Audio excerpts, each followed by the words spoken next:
Hey there, come closer to the fire for a moment. There is an old clay tablet sleeping in the dark, and on that tablet, a scribe pressed tiny wedge marks into wet earth, as if the night itself had leaned down and asked to be remembered. Those marks were not only about kings, grain, borders, or the usual human habit of counting things until the soul becomes tired. Hidden inside the old Mesopotamian imagination was a stranger claim, that the travelers called the Anunnaki did not pass through empty heavens. They moved through a cosmos where something was already waiting.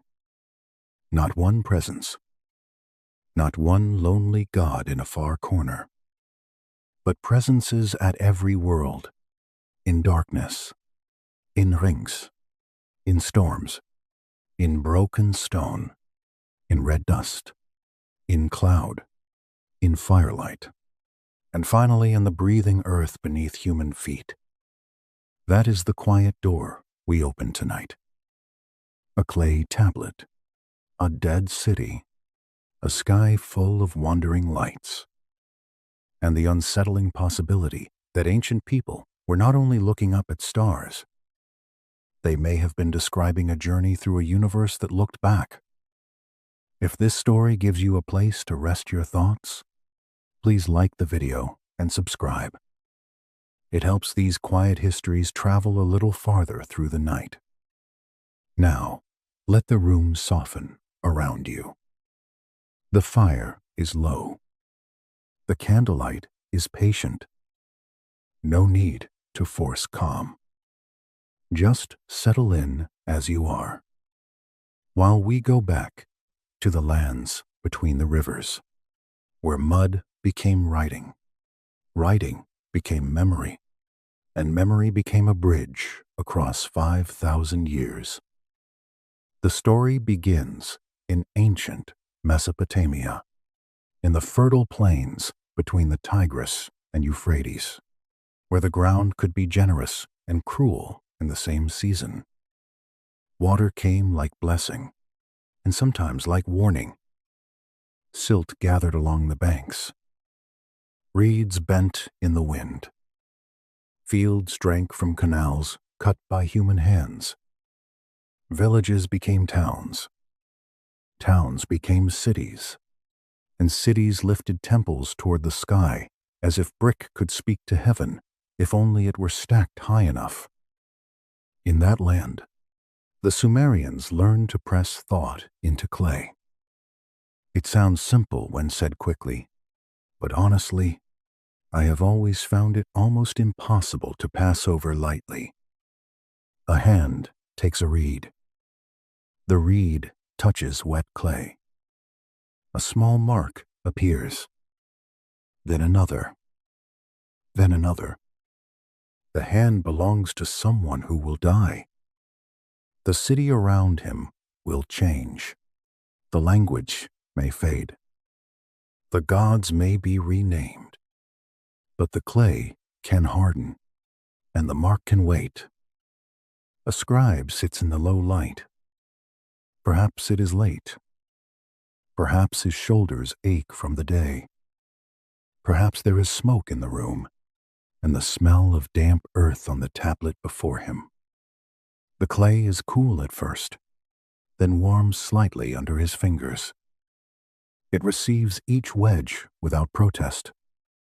The reed stylus presses down, lifts, presses again.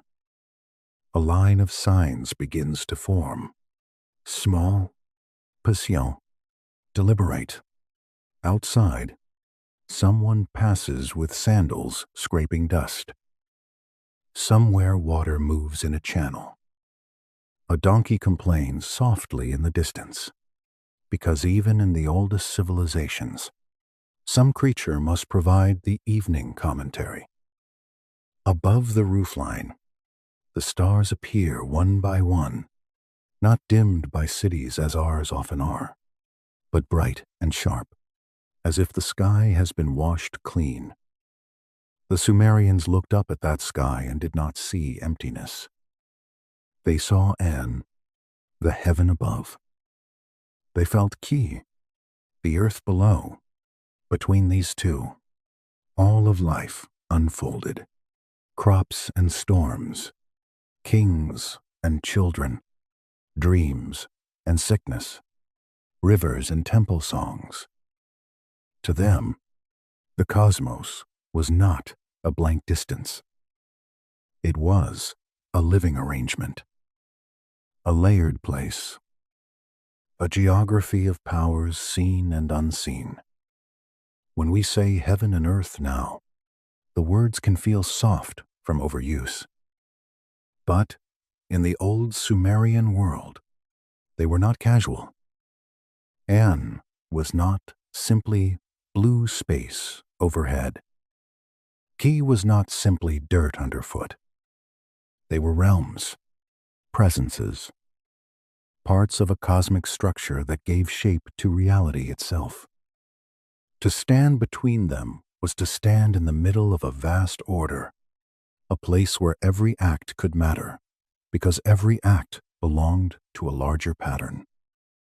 And at the heart of that order were the me. The me were not ordinary rules. They were divine principles, sacred powers, deep laws of civilization and existence. They governed kingship, wisdom, craftsmanship, rivers, ritual, writing, the brewing of beer, which proves that the ancient world had its priorities arranged with admirable seriousness. They belonged to the proper functioning of everything. A city had order because the me existed. A king had authority because the me existed. A craftsperson shaped materials because the me existed. Even the stars moved through a pattern that could be watched, counted, and remembered.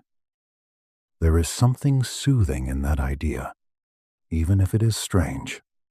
The thought that beneath the noise of the world there might be principles, invisible but steady, holding things together. The Sumerians did not imagine the universe as random dust and cold distance. They imagined it as ordered, alive with meaning, and watched by powers greater than human beings. Those powers included the Anunnaki. But before we step fully into their story, we should be careful. The Anunnaki belong to ancient Mesopotamian religion, and scholars read them in many ways. In standard scholarship, they are divine beings, gods within a complex religious world. In modern alternative readings, they become something different. Celestial travelers, visitors from distant realms, beings who moved between worlds and brought knowledge to Earth. The source story we are following leans into that second possibility, not as proven history, but as a dark, fascinating interpretation of what the old texts might be made to suggest. We cannot be sure of such claims. It is debated. Some claims are poetic, some are speculative, some belong more to mystery than to evidence. But sleep stories are allowed to sit beside mystery without shouting at it. We can hold the clay tablet gently. We can listen to what the story says, while remembering that old texts often speak in symbols as much as statements. And what the story says is this: the Anunnaki were not merely gods floating above the world in golden vagueness. They were described as beings with counsels, decisions, tasks, journeys, desires, conflicts, and burdens. They gathered. They spoke. They decreed fate. They divided responsibility among themselves as if heaven itself had administration. which is a mildly terrifying idea, because even the gods apparently could not escape meetings. At the head of this divine order stood names that echoed through later Mesopotamian memory. Anu, High Father of the Gods, dwelling in the far heaven, distant and supreme. Enlil, Lord of Air, Command, Authority, and Destiny, the one whose word could move the fate of gods and humans. Enki, Lord of Wisdom and Deep Waters, clever, subtle, connected with the sweet underground waters, knowing the me with a mind that moved like a hidden stream beneath the earth.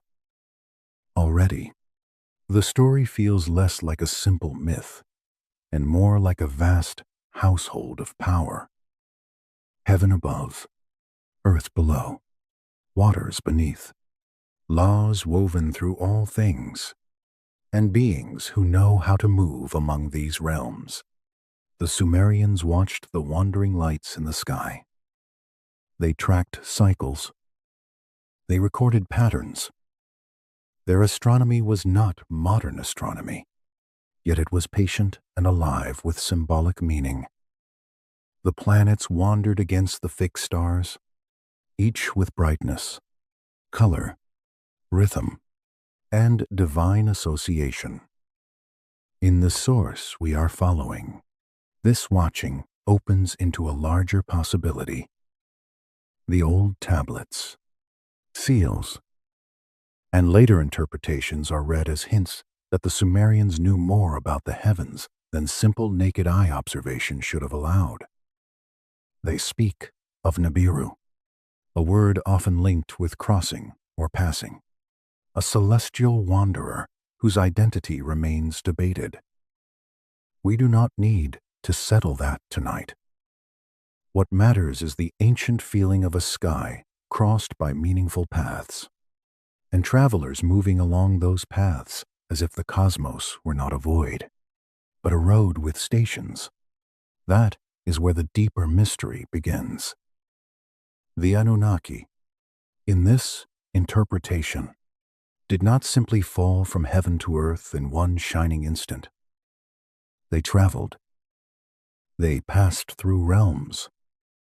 They crossed the cold outer dark and moved inward, world by world, toward the warm center, toward the blue-green earth that would become the focus of their work. And on each world, something waited. Think about that word. Waited. It is a small word with a long shadow. A stone can wait. A room can wait. A letter can wait unopened. A memory can wait inside a family for generations until someone finally asks the right question. But what would it mean for a world to wait? What would it mean for Saturn, Jupiter, Mars, Venus, Mercury, and Earth to hold presences of their own, not empty places to be visited, but ancient hosts, watchers, memories, dreams, and intelligences? The source treats these presences in many ways. Sometimes like beings, sometimes like planetary minds, sometimes like metaphors wearing mythic robes. The safest way to listen is to let them be all these things at once for now. We can let the story breathe without forcing it into one small box. If you were standing here with me outside a Sumerian city after sunset, you might understand why such thoughts came naturally. The sky above the plains is immense. The horizon is low. The stars do not look like decoration. They look like witnesses. A scribe who watches them night after night might not think he is seeing distant matter. He might think he is seeing traffic in the divine order. And if the gods traveled those roads, then perhaps they met others along the way, This is the promise of the story ahead. We will follow that journey from the outer dark inward. We will meet formless ancients, ringed watchers, the storm mind of the great king, the shattered bracelet of a broken world, red silence, veiled dreams, swift fire, and finally earth, ki, the ground beneath us, which in this telling was not empty when the travelers arrived, but already awake in its own deep way. There is darkness in that journey, but not the kind that harms the listener. It is the darkness of deep space, deep time, deep questions, the quiet darkness, a listening darkness. The fire has lowered now. The reed stylus rests. The clay tablet, newly marked, lies near the edge of lamplight. Outside, the rivers breathe toward the sea, and above them the planets move as they have always moved, wandering lights on patient paths. The scribe does not know that thousands of years later, we will still be leaning close to his marks, trying to understand whether he wrote only of gods, or of travelers, or of the oldest feeling human beings ever had beneath the stars. The feeling that we are not alone in the dark, because something out there was already waiting. The clay tablet has cooled now, and the little wedge marks sit in their rows like sleeping seeds. To understand the travelers named in those marks, we have to remain for a while in the old Sumerian sky, where heaven was not empty distance, but a high realm of authority, memory, and command. The Anunnaki are difficult to hold in one simple phrase. That is part of their power, and part of the trouble they cause for anyone trying to explain them neatly. In the older Mesopotamian world, they were great divine beings, part of the wide and crowded family of gods who shaped heaven, earth, fate, kingship, and the deep hidden order of things. In later imagination, and especially in modern alternative readings, they become celestial visitors, beings from beyond earth, travelers who came down from the heavens with knowledge, needs, and intention. Both views are present in the air around this story. One belongs more securely to scholarship. The other belongs to speculation, wonder, and the long human habit of looking at old texts and asking if there is something stranger beneath the surface. We do not have to be careless. We can say gently that the stronger academic reading treats them as gods. We can also follow the source story into its more mysterious path, where gods begin to look like travelers, and myth begins to feel almost like a memory of contact. That is the tone we need tonight. Curious, but careful. A candle in one hand, a clay tablet in the other, and respect for how easily the past can be made to say more than it meant. The texts describe the Anunnaki as beings who gather in council.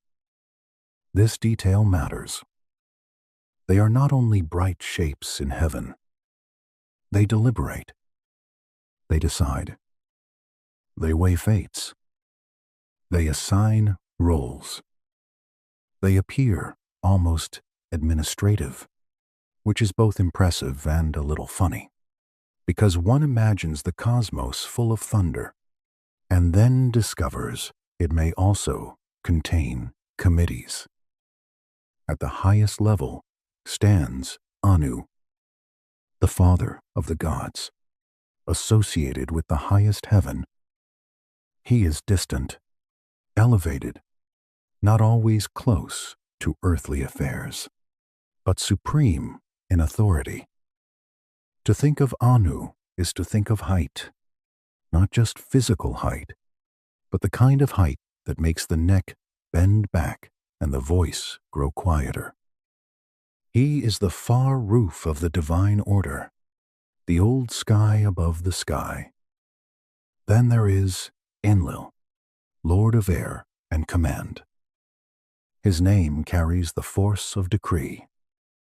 He is connected with authority, breath, storm, kingship, and the tablets of destiny, those powerful symbols of cosmic decision. Enlil is not soft. He is the command that moves through the world and makes events bend.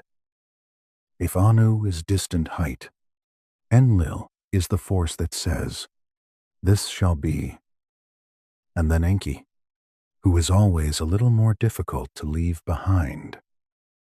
Enki belongs to wisdom, craft, cunning, and the sweet waters beneath the earth. Not the salty sea, but the hidden, fresh, deep, the water that rises in springs, feeds life, and moves quietly under the ground. He is often the clever one, the solver of problems, the keeper of subtle knowledge. In many stories, he stands close to humanity, sometimes dangerously close from the point of view of the other gods. If there is a locked door in the divine house, Enki is the one who knows where the hinge is weak. These three names give the divine world shape: height, command, wisdom; sky, air, water; authority, fate, knowledge.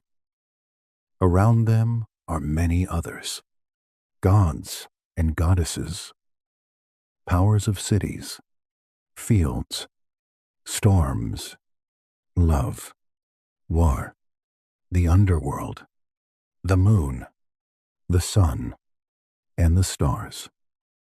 The Sumerian cosmos is not lonely. It is crowded, layered, and alive with rank. The Anunnaki belong to that crowd, yet they hold a special place.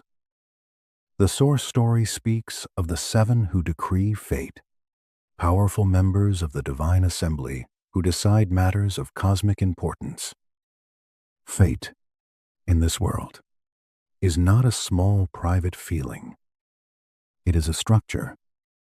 It can be decreed, fixed, assigned, held in tablets, and changed only by powers strong enough to touch the deep rules of existence. Imagine such an assembly in the softest possible way. Not loud, not theatrical. A great chamber in the mind, shadowed, calm, immensa.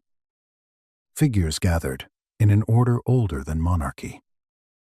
The air is cool. The floor might be stone, or dream, or night itself. A tablet rests where all can see it. Voices do not need to rise. When a being with true authority speaks, shouting would only make the power look smaller. In that silence, the fate of worlds can be considered. The source we are following emphasizes how strangely physical the Anunnaki can seem. They have roles, desires, disagreements, burdens. They do not always behave like abstract principles. They resemble a society. They divide labor. They argue. They complain. They solve problems in ways that feel almost practical. One of the most striking old themes is the time before humanity, when divine beings themselves are said to have labored on earth. They dug channels. They worked the land. They carried burdens that grew heavy even for gods. The image is strangely intimate. We are used to thinking of gods as distant, shining, untired. But here, they bend toward mud and water. They work in canals. They grow weary. Picture the plain before human cities fully bloom. The air is hot. Wet earth clings to the hands. Channels must be cut so fields may drink. The work repeats. Lift, press, drag, clear, deepen, repair. Water must be persuaded to go where life needs it. The soil is generous only when handled with care. Even divine workers, in this story, can feel the weight of repetition. There is a dark humor in the thought that one of humanity's origin stories begins with a labor complaint. Not a shining song of pure love, not a golden dawn full of perfect peace, but tired workers saying, "Enough of this mud." It is very human, even before humans arrive. According to some Mesopotamian creation traditions, the solution is the making of humanity. People are created to bear the work, to maintain fields, dye channels, serve the gods, and keep the order of the world functioning. It is not the warmest origin story ever told, but it has a certain ancient honesty. Civilization requires labor. Someone must carry water. Someone must repair the canal. Someone must grind grain and bake bread and stack bricks and bring offerings before the temple. In the source story, this labor theme opens towards something larger. The Anunnaki are not only gods who need workers. They are read as travelers who came from heavenly realms, perhaps from a distant world, perhaps along a path marked by the wandering stars. Their involvement with humanity becomes part of a cosmic journey, not merely a local myth of divine housekeeping. This is where Nibiru enters the story, quietly and carefully. Nibiru is often connected with the idea of crossing or passing. In scholarly discussion, its meaning and identity are debated. It may refer to a known celestial body in a particular context, or a crossing point, or a mythic astronomical concept. In alternative interpretations, it becomes something far more dramatic, a distant world with a long orbit, a hidden home or station linked to the Anunnaki. We cannot treat that as established fact. We can only say that the idea has power as a story, and that it shapes the journey we are tracing tonight. The source imagines the Anunnaki beginning far from the inner warmth of the sun, moving inward from the cold reaches where light thins and space grows quiet. Their journey is not a simple drop from heaven. It is a passage, a route, a sequence of encounters. The central mystery is not only that they came to Earth. The central mystery is what they found before they arrived. If they were travelers, then the solar system becomes more than empty distance. It becomes a road through presences. The outer darkness holds ancient, formless beings. Saturn holds watchers of the threshold. Jupiter holds vast guidance. The broken belt holds the memory of a destroyed world. Mars holds abandoned knowledge. Venus holds veiled dreams. Mercury holds swift translation near the solar fire. Earth holds a waiting consciousness of its own. This is the map we are about to follow. Before we do, let us pause with the ancient sky itself. The Sumerians did not know the solar system in the way modern science knows it. Yet they watched with patience. They counted. They recorded. They noticed that some lights wandered while others held their positions. They built meaning around those movements. Their night sky was not entertainment. It was order above the fields.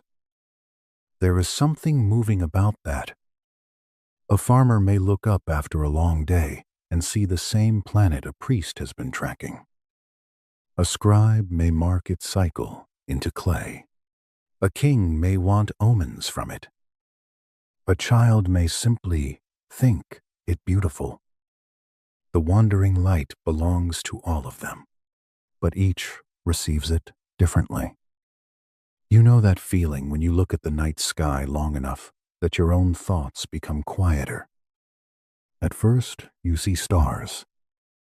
Then you feel distance. Then distance becomes time. Then time becomes something almost too large to hold. Ancient people felt that too, though they clothed it in different names. Perhaps every cosmology begins with that feeling. The small human body under a sky that refuses to be small with us. The Anunnaki, in this story, move through that refusal. They are powerful, but not all powerful. They know much, but not everything. They travel, and travel means dependence. A traveler must pass through places not fully his own. A traveler must meet what waits there. A traveler must be changed by the road. That idea gives the story its humility. Even beings who descend from heaven must cross thresholds. Even those who carry knowledge must receive knowledge. Even those who may help create humanity must first move through a cosmos older than themselves. The first threshold lies far from the warmth of Earth. There, the sun is no longer a blazing lord of the sky, but a distant star, pale and small. Darkness has weight. Cold is not merely temperature, but mood. The ordered worlds are still ahead, and behind lies something wider, older, less named. In the source, this outer region is linked with the Abzu, the deep, the abyss, the primordial waters before order fully takes hold. We should not rush there. The outer dark deserves slow steps, even an imagination, a celestial boat, a vessel of heaven, a mythic craft. Whatever form we allow the story to take, moves quietly through distances that make human roads seem like scratches on dust. The travelers carry memory from their origin.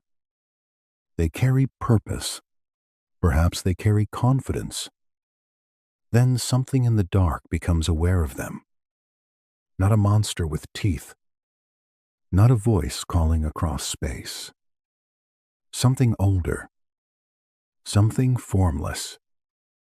Something that does not need a name because it existed before naming became useful. The Anunnaki are not alone. And with that recognition, the journey truly begins. Far from the warm fields of Sumer, far from the reed beds and the lamps of temple rooms, the journey opens into the outer dark. Imagine the Anunnaki vessel, or celestial boat, or sacred image of travel, moving through distances that no human road could imitate. We should keep the shape of it gentle, because the old texts do not give us a machine with clean edges and modern labels. They give us a passage. They give us travelers. They give us the sense of heaven crossed by beings who knew where they were going, yet still had to pass through what waited on the way. Here the sun is no longer the lordly fire that rules the day. It is small, cold in appearance, a bright point behind immeasurable silence. Its light reaches outward, but thinly, like an old voice carried across a wide plain. The darkness between stars presses close, not as a monster, not as a storm, but as a presence too large to be hurried through. This is where the source story begins the inward road. Before Saturn, before Jupiter, before the broken stones of the asteroid belt, there is the outermost hush, the region where order seems to loosen at the edges. The Sumerian imagination had a word that helps us stand near this feeling. Apsu, the deep. In many ancient contexts, the Abzu belongs to primordial waters, underground sweetness, the abyss beneath and before the ordered world. Some scholars understand it through myth, ritual, and cosmology. Some alternative readings stretch the image outward, seeing in it a memory of cosmic depth, a dark region beyond the known worlds, where form itself had not fully settled. We cannot say that the old scribes meant outer space in the way we mean it now. That would be too easy, and perhaps unfair to them. But we can follow the story as it moves, softly, through this image of the deep, whether it is mythic water, cosmic darkness, or the human mind trying to name the edge of existence. The feeling is the same. Something old waits there. The first presences are not described like kings or guardians. They are not given names we can hold. They are formless, or nearly formless, older than naming, older than the categories by which younger beings arrange the world. They do not sit on thrones. They do not lift weapons. They do not announce themselves with thunder. They are simply there, and their being there is enough. I have always found that more unsettling than any loud monster. A monster tells you what kind of fear to have. A formless presence does not offer such courtesy. It is like waking in the night and feeling that the room has become larger than it should be, not because anything has entered, but because the dark has remembered it is older than the walls. As the Anunnaki pass through this outer region, the source describes a kind of mutual awareness. Not speech, not command, not even a warning in the usual sense. The travelers become aware of the Ancient Ones, and the Ancient Ones become aware of them. Across that distance, something recognizes something else. That recognition is quiet, but heavy. It says, "You are seen." It says, "You are not the first travelers." It says, "The road you think you are opening has known passage before." There is no conflict here, no chase through the dark, no cosmic battle. The formless presences do not stop the travelers. They do not bless them in any simple way.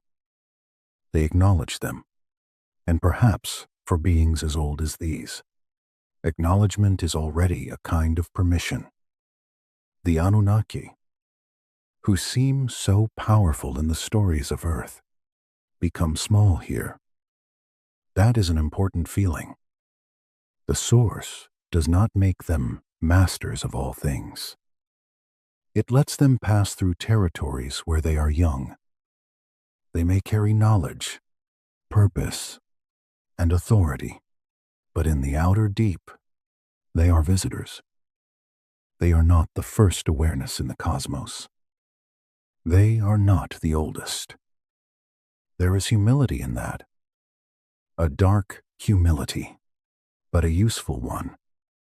If you were traveling with them, if such a thing could be imagined without too much confidence, you might feel the vessel grow quiet around you. no one would joke. No one would speak quickly. Even the boldest traveler would understand that some regions are crossed with lowered voice. Outside, the darkness has no horizon. There is no field, no city, no temple wall, no riverbank by which to measure place. Only distance, and the feeling that distance itself is inhabited. The source suggests that these outer presences had watched others pass before, and would watch others pass again. Whether that is literal, symbolic, or the old human mind giving shape to cosmic age, the effect is beautiful. It makes the universe feel not empty, but patient. It makes the dark less like absence and more like memory. The travelers continue inward. Slowly, the sun grows brighter, though still distant. The deep black begins to hold a faint direction. A great shape waits ahead. Not warm, not close, but structured. Saturn, the ringed world, the boundary keeper, the old threshold of the outer system. In the source story, Saturn is associated with borders, encirclements, and guardianship. We must speak carefully here, too, because ancient planetary associations are complicated, and they do not always match modern naming in a simple line. But the symbolism is powerful. Saturn stands like a gate. Around it are bands, rings, circles of ice and stone that modern eyes find magnificent. Whether the Sumerians knew such rings in a literal visual way is debated. What matters in this story is that the ancient language of barriers and encirclement gathers around this world like frost. A ring is a boundary made visible. It says, here is an inside and an outside.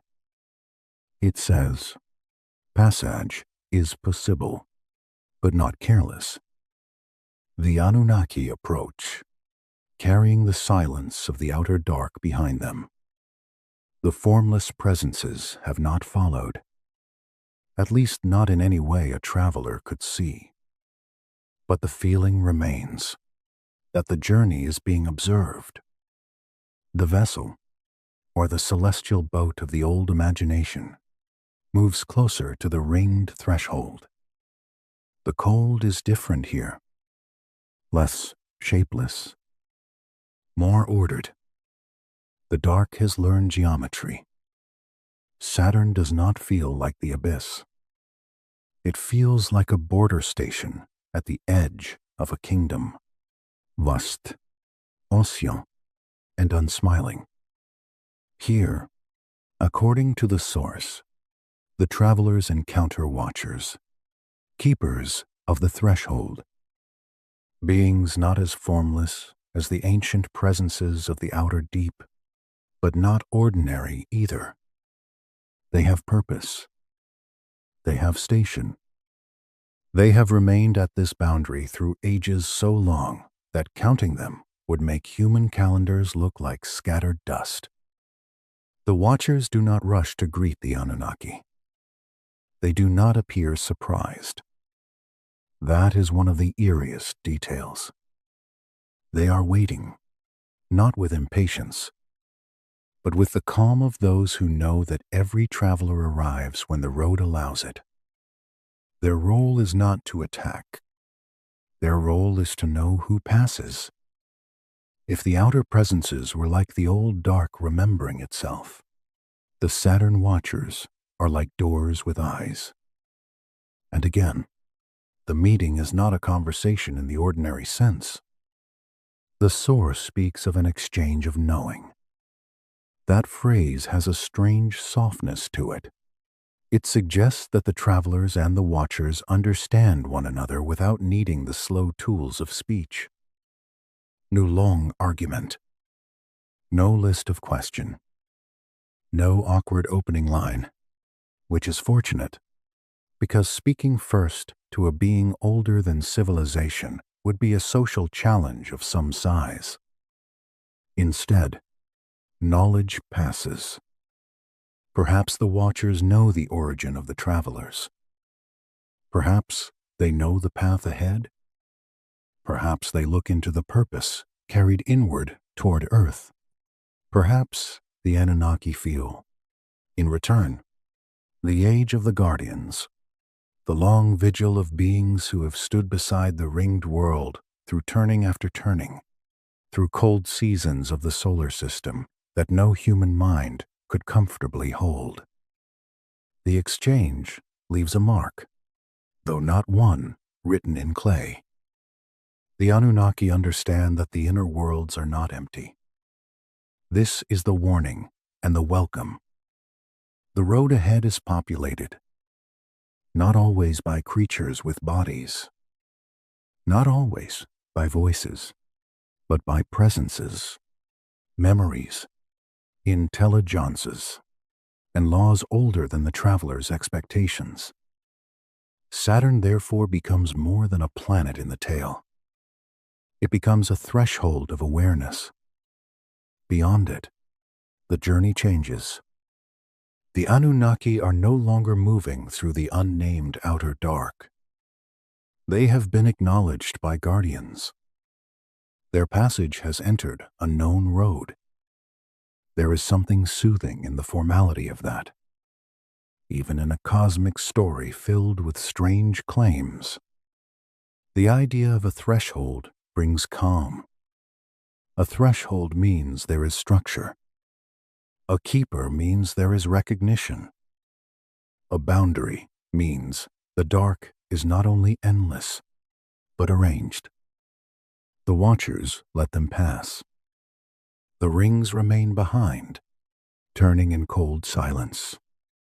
Ice and stone continue their endless circling, each fragment held in a path by forces too quiet and exact to need praise.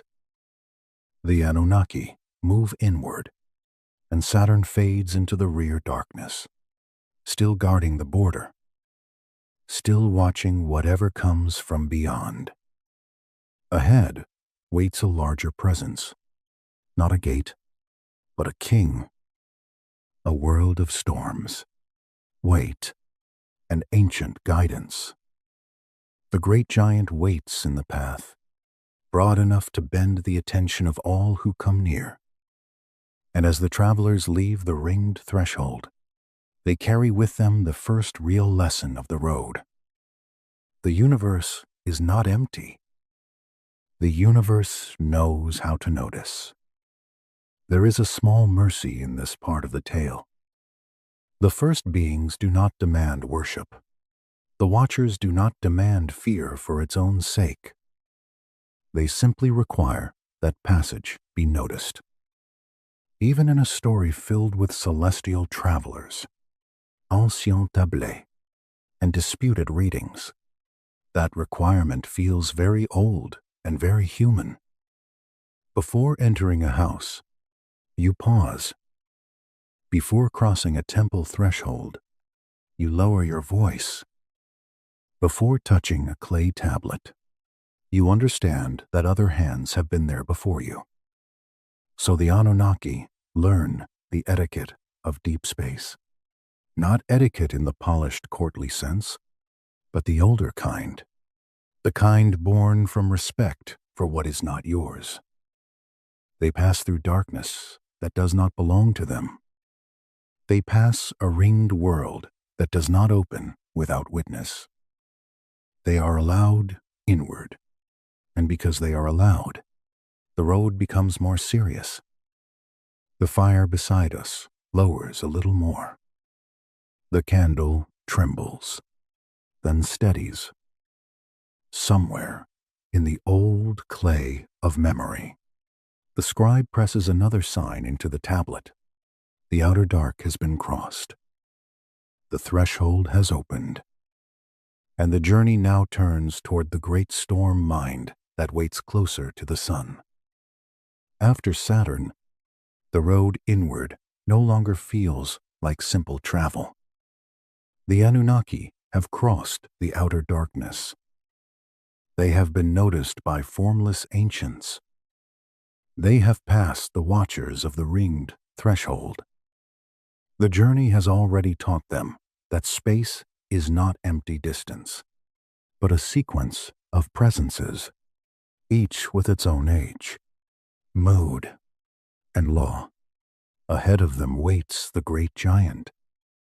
We call it Jupiter now.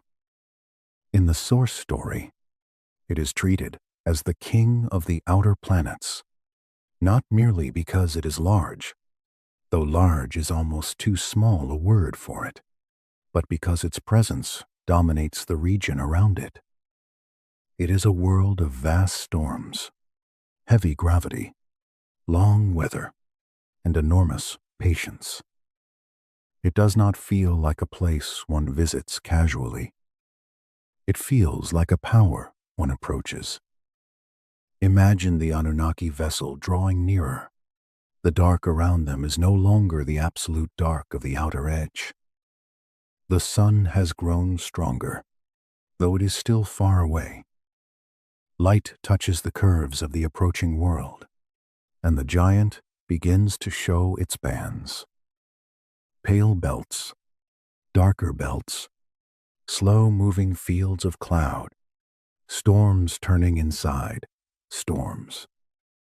Everything moves, yet the whole thing feels anciently still, the way a deep river may seem still from a distance, though the water is always traveling. Jupiter does not need a wall to feel royal. Its size is its first throne. In the source, the travelers do not find merely something living on Jupiter. They encountered Jupiter as something aware in itself, a planetary consciousness, slow, immense, difficult to imagine, yet present. We should be careful, as always. This is not accepted science.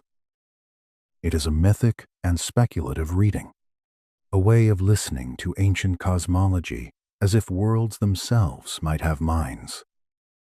But as a story image, it is powerful. A world that thinks in storms, a mind that measures time in orbits. An awareness so wide that a human life would pass through it like one spark from a fire. You know that feeling when you stand near the sea and your own concerns become slightly ridiculous. Not meaningless, exactly, but smaller. Jupiter in this story does that to the Anunnaki. It reminds even celestial travelers that scale can be a kind of wisdom. They approach with respect. That detail matters. They do not arrive as conquerors. They do not plant a banner. And honestly, a banner would look a little silly against a planet that could swallow so many ambitions without noticing. They come as travelers requesting passage, or guidance, or recognition. They come before a presence already established in its own right. The communication is not speech. How could a storm world speak in words? The source imagines patterns in clouds, resonances, motions within the great bands, changes that the travelers perceive through some deeper faculty. Perhaps they read the storms as a scribe reads clay. Perhaps they feel meaning as pressure, rhythm, and vibration. Perhaps the old storytellers could only say that the great world answered, because answering was the closest human word for what happened. And what did Jupiter offer? Guidance? Not a warm welcome, perhaps. Not a friendly conversation beside a hearth, though I admit, the idea of tea with Jupiter would require a very sturdy table. The guidance is larger than comfort. The great world shares knowledge of paths inward, of worlds ahead, of dangers, station, and presences still waiting closer to the sun. It acts like a lighthouse, or a way station, or an ancient lord who knows the roads through his domain, because everything that passes must bend slightly around him. There is a strange gentleness in this. The cosmos of the source is not merely hostile. It is inhabited by watchers, guides, memories, and guardians. Some presences are too old to explain themselves. Some are stern. Some are veiled. But they are not meaningless. They participate in a pattern. Jupiter teaches the Anunnaki that the journey is not only a descent toward Earth. It is an education. The travelers leave the storm world carrying more than route and warning. They carry the feeling of having been received by something vaster than themselves. It is one thing to be powerful among younger beings. It is another to stand before a planetary mind and be reminded that the road is older than the traveler. From Jupiter, the path bends toward a region unlike any they have crossed before. Not a great whole world. Not a ringed boundary. Not a living storm giant. Ahead lies a belt of fragments, cold stones and dust and battered bodies circling the sun between the giant realm and the smaller inner worlds. We call it the asteroid belt. The source calls it, through an ancient poetic image, the hammered bracelet. That phrase is beautiful and sad. A bracelet suggests a ring, something worn, shaped, perhaps once whole in intention. Hammered suggests blows, impact, damage, force. Together, the words make the belt feel less like leftover debris and more like a broken ornament of the solar system. A circle made of memory and ruin. Mainstream astronomy understands the asteroid belt as material from the early solar system that never formed into a full planet, shaped by gravity, especially the influence of Jupiter. That is the accepted scientific view. The source, following alternative interpretations, presents another possibility as mythic narrative. It imagines the belt as the remains of a destroyed world, linked with Tiamat, the great dragon of Mesopotamian creation myth. We should not present this as fact. It is debated, and most scholars read Tiamat as mythological, a symbol of primordial chaos overcome in the creation story. But the alternative reading has a haunting power. It asks, what if the myth of a shattered dragon was also a memory of cosmic ruin? What if the stones between Mars and Jupiter were not only stones, but fragments of a world that had once turned whole under the sun? This is where the journey darkens. The Anunnaki enter the belt slowly. Around them, fragments drift in long silence. Some are small as dust. Some are large enough to hold their own long shadows. They do not move like a storm. They do not speak like watchers. They circle, each in its path, as if the broken world has become a procession with no temple left to reach. The source says that among these stones, the travelers found ghosts.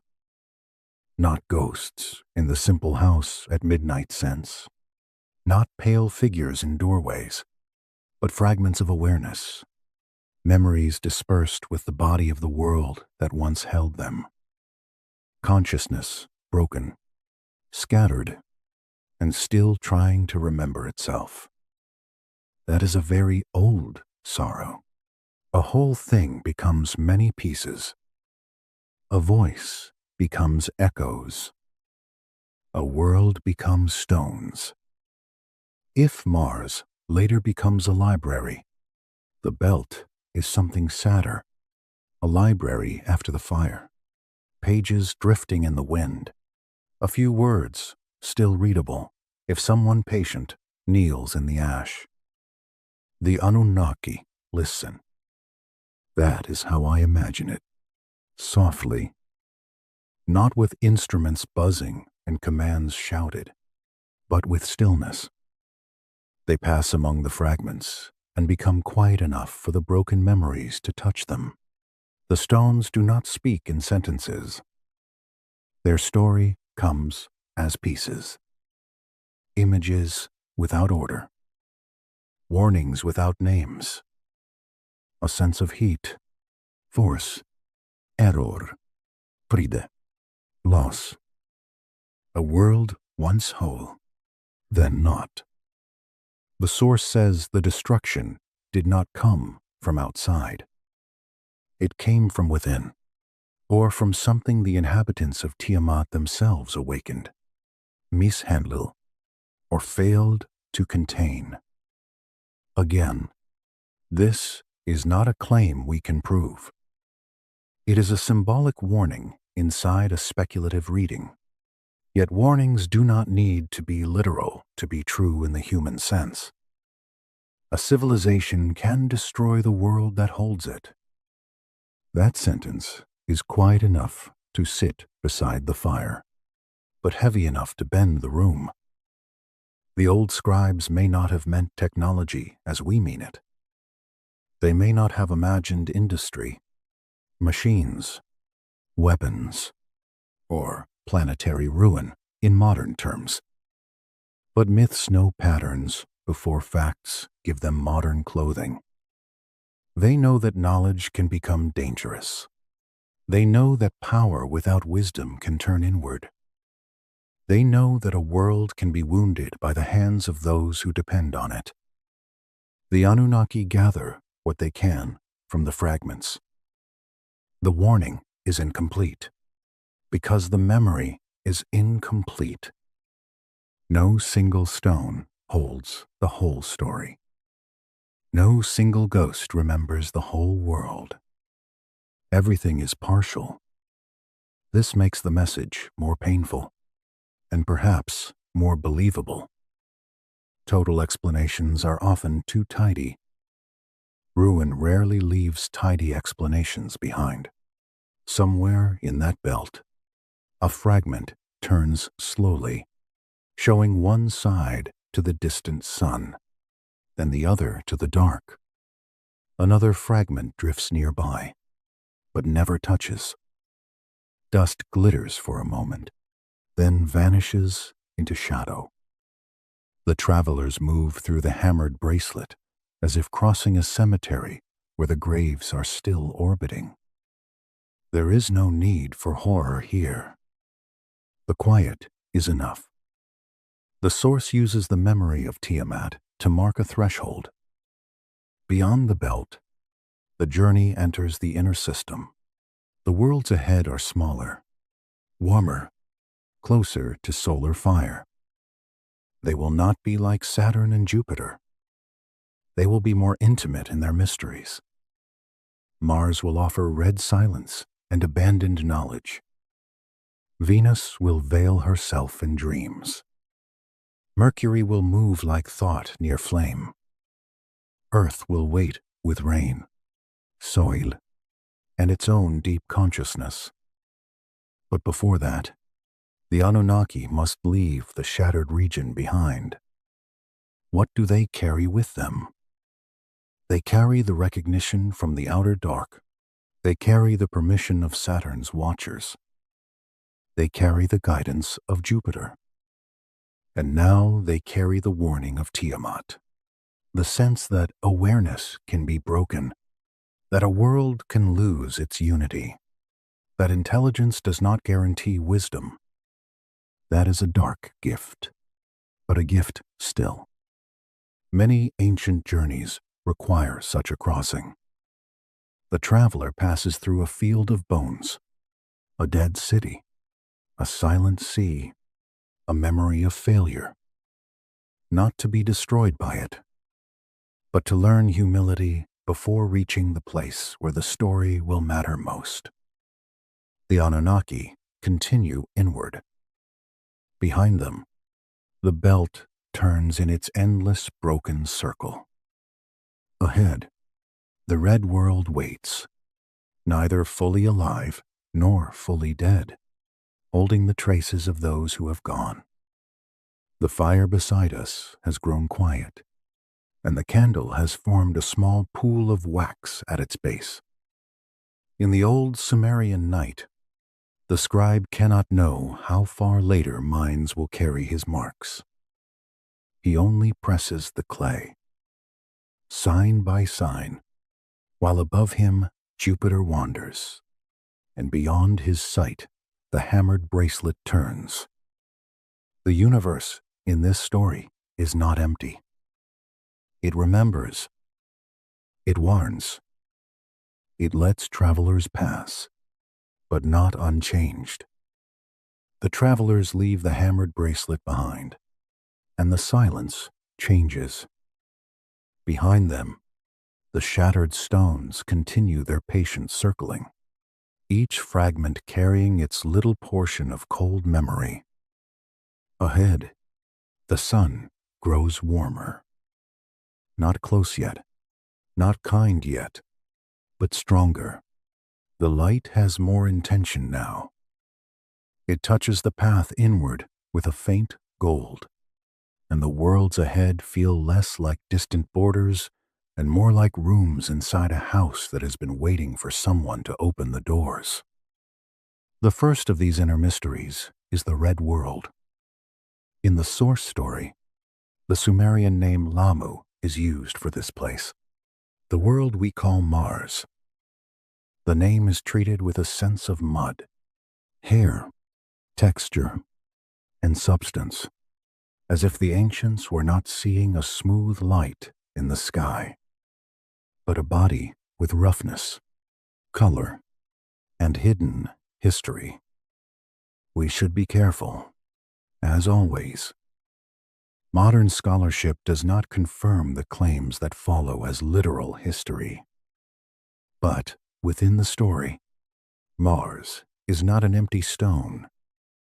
It is a world caught between memory and sleep. The Anunnaki approach slowly, carrying the warnings of Tiamat. Perhaps that warning makes them quieter. Perhaps no traveler crosses the ruins of a broken world and remains quite the same afterward. The red planet turns beneath them, rust-colored, dust-veiled, marked by old channels and long plains.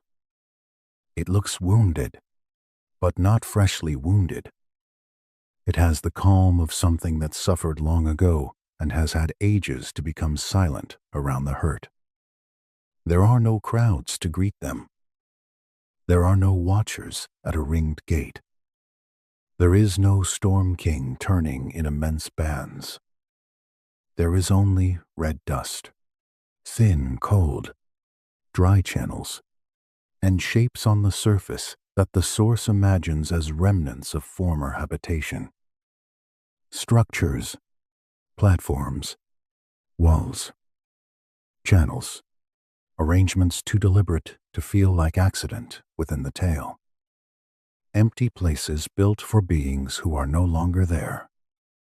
Imagine the travelers descending. If descending is the right word for such a mythic passage. The ground beneath them is fine with dust. It rises softly at the touch of movement and settles slowly, as if even gravity here has learned to speak in a whisper. A doorway stands open, but there is no door. A corridor leads inward, but no footstep answers.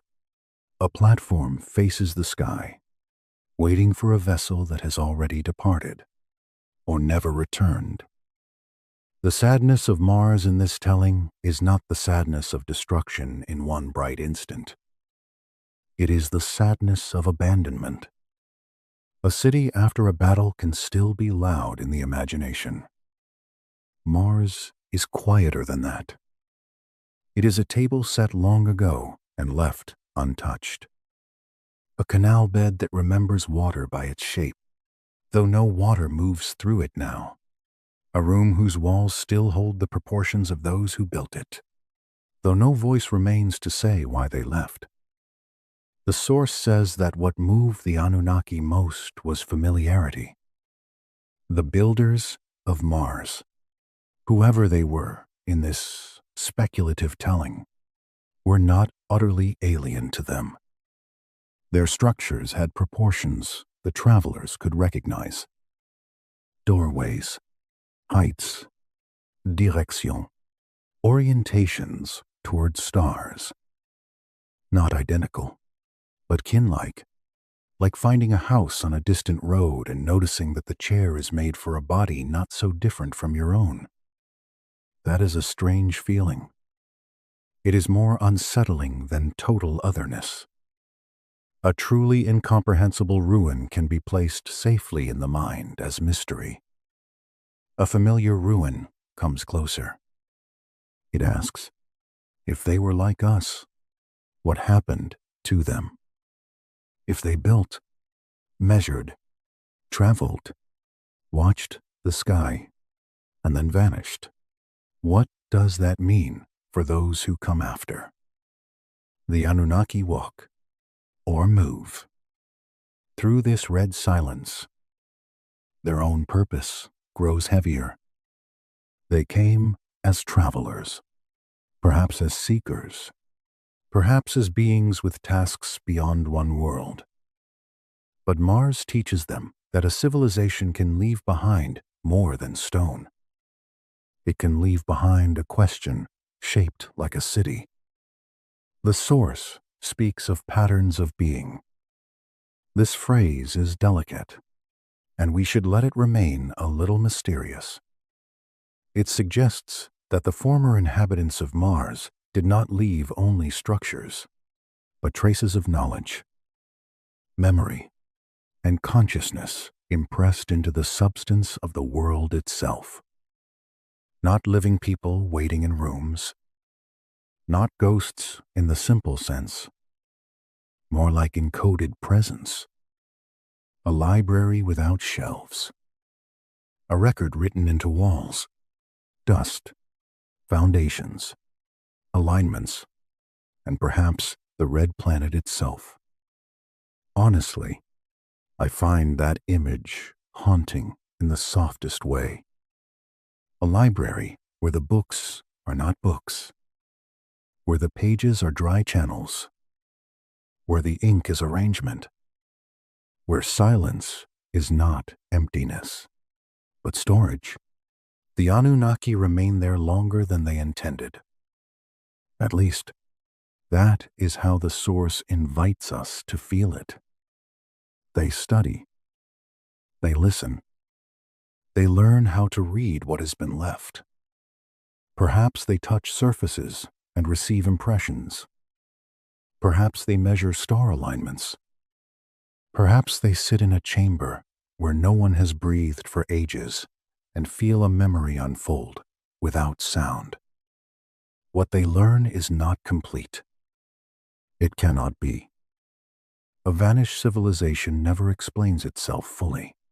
Even our own ruins confuse us after a few centuries, and we are the ones who made them. How much more difficult would it be to read the remains of a world that has been silent for ages beyond ordinary counting? Yet something comes through. Mars tells them that awareness has existed in many forms. It tells them that the inner worlds are linked in ways they had not understood. It tells them of a network of consciousness, a web stretching world to world, older than the travelers, older perhaps than the cooling of the red stone beneath their feet. The Anunnaki had thought they were exploring. On Mars, they begin to understand that they are also being taught. That is one of the gentle reversals in this story. Powerful beings discover that the road is wiser than the traveler. And from Mars, they carry sorrow. Not panic, not despair. Sorrow. The kind that comes when you stand in a room where someone once lived and realize the room has kept more faith than history has. The kind that comes from seeing a dry riverbed and understanding that water once had a voice there. They leave the red world, and behind them the dust settles again. The empty platforms hold still under the pale sun. The old channels continue their dry patience. Mars remains a library with no librarian, a memory with no mouth, a world neither fully alive nor fully dead, but waiting in a long dusk of its own. The next presence is different. Venus does not greet the travelers with ruins. It does not show its surface easily. It does not offer channels, platforms, or readable walls. In the source, Venus is named Lahamu, sister to Lamu, paired in sound and yet utterly unlike the red world.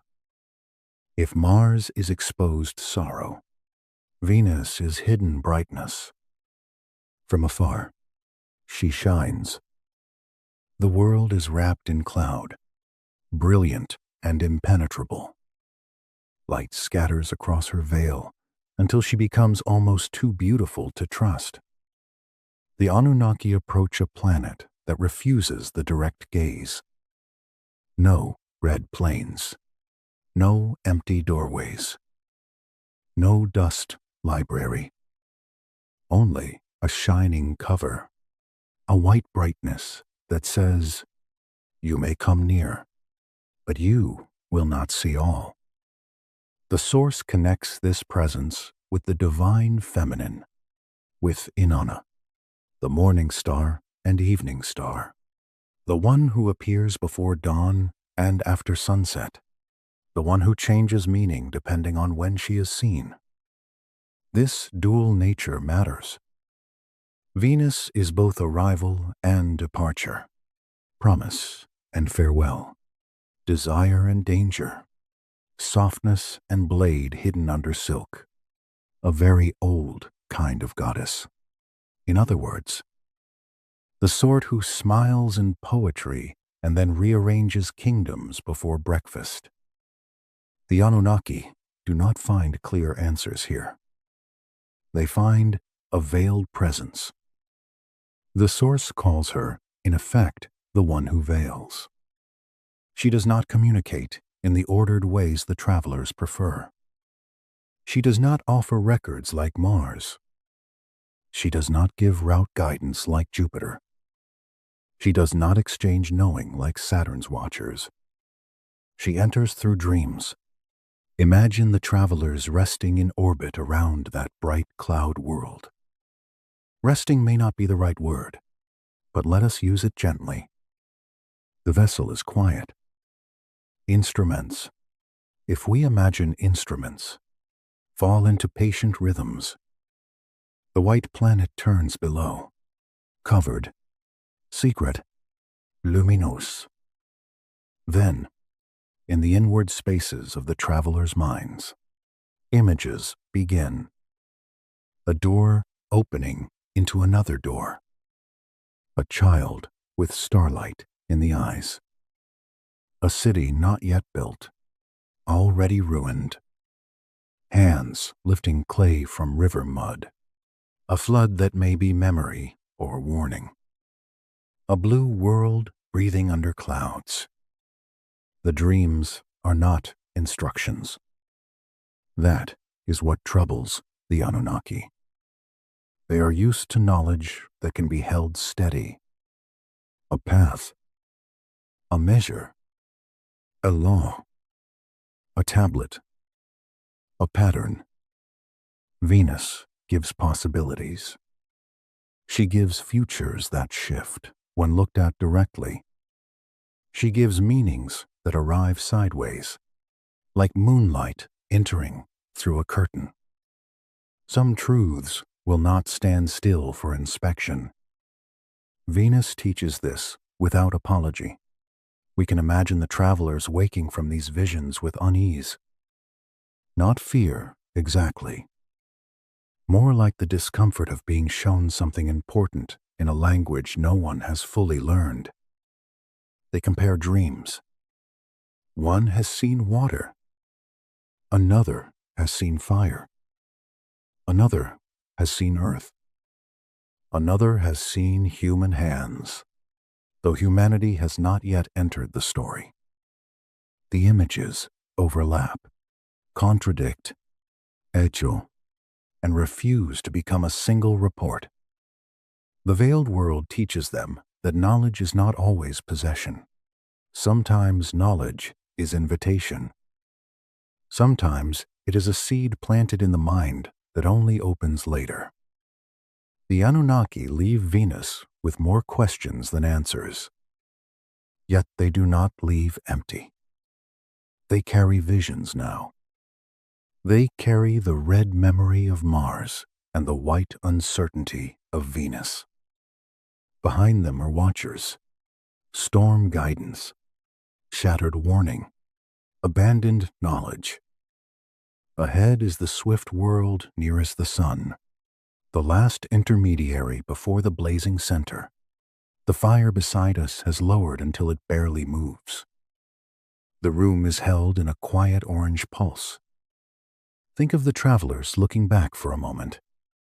Mars red and silent behind them. Venus bright and veiled near them.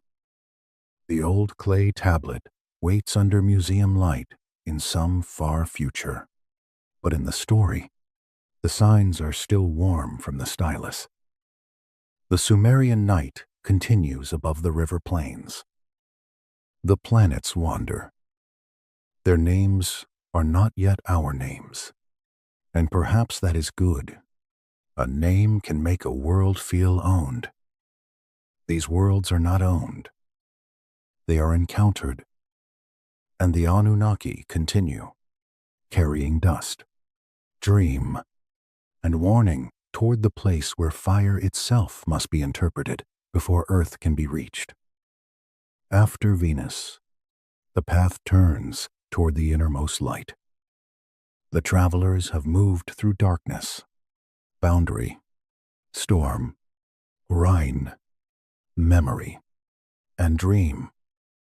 Each world has changed them, not by force, but by encounter.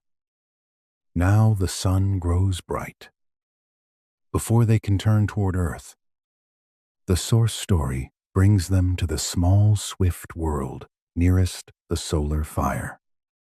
Mercury, called Mamu, a name associated with speech, creative utterance, mediation, and the role of a vizier, an intermediary between ruler and those who cannot approach the ruler directly.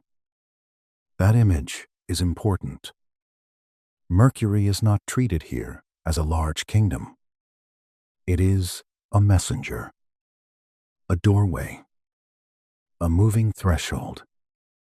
It circles close to the sun with such speed that it seems almost impatient, though perhaps impatience is only what slower beings call swiftness. Imagine trying to watch it.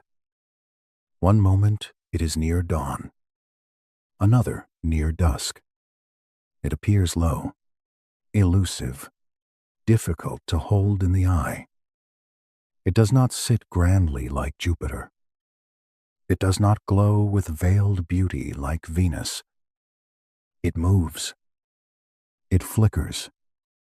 It slips between visibility and light.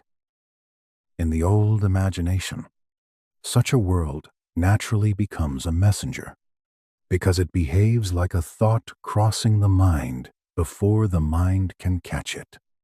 The Anunnaki approach this swift realm with all their gathered burdens.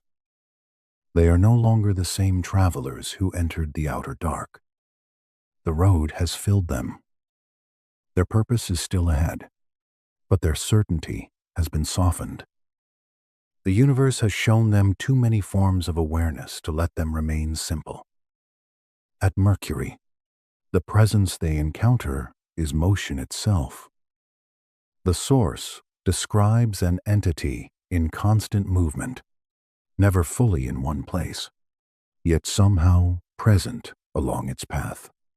Not a seated guardian, not a veiled dreamer, not a library, not a storm king, a quickness, a living transition. If Jupiter thinks in storms, Mercury thinks in crossings. If Venus speaks through dreams, Mercury speaks through speed. If Mars preserves memory, Mercury transforms it into message. The travelers try to perceive it, and perception itself becomes difficult. A form appears, and before it can be held, it is elsewhere. A signal arrives, and before it settles, it has become another signal. Meaning flashes not like lightning, which strikes and is gone, but like a small bright bird moving through a room full of mirrors. You glimpse it by surrendering the wish to trap it. The mercurial presence is not rude. It is simply too quick for ordinary reception. Here, the Anunnaki learn another kind of humility. They had read the silence of Mars. They had endured the uncertainty of Venus. Now they must accept that some knowledge can only be received in motion. To understand Mercury, one must not stop it.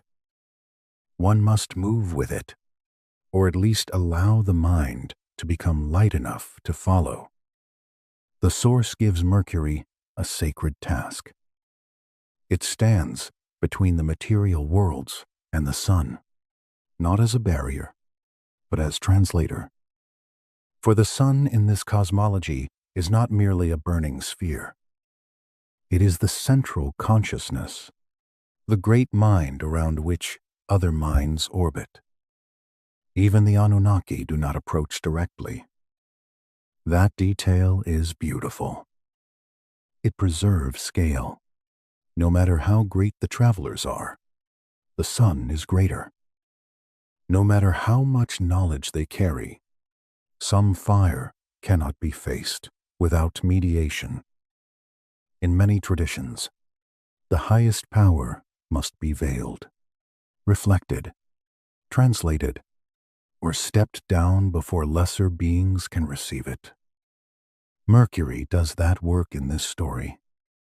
It becomes the last friend before the blaze. Imagine the sun now, not as a disk in a blue sky, but as a vast inward roar of light.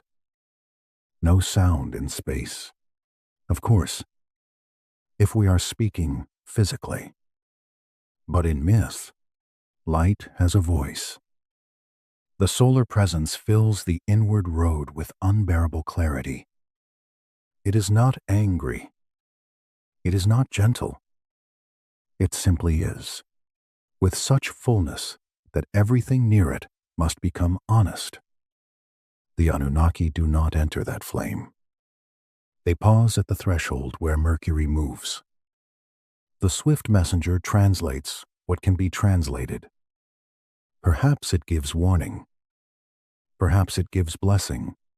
Perhaps it takes the scattered knowledge gathered from the previous worlds and turns it into a form the travelers can carry toward Earth. The source does not pin down what message comes from the solar center. Perhaps the fire only reminds the travelers that all their roads are lit from one source. Saturn's rings, Jupiter's storms, the shattered stones, Mars' red dust, Venus' cloud, Mercury speed, Earth rain, all are held in the same light. The Anunnaki turn away from the sun. This turn matters. The story does not end in fire. It bends toward home. Not their home, perhaps, but ours. The road that began in outer darkness and passed through all these presences now angles toward a blue-green world with clouds, oceans, lightning, forests not yet named by humans, and a patient ground that has been waiting in its own way. Earth, key. The source says Earth was not empty when the travelers arrived. Not a blank stone, not a passive field, not a world waiting, like unused clay, for superior hands to shape it.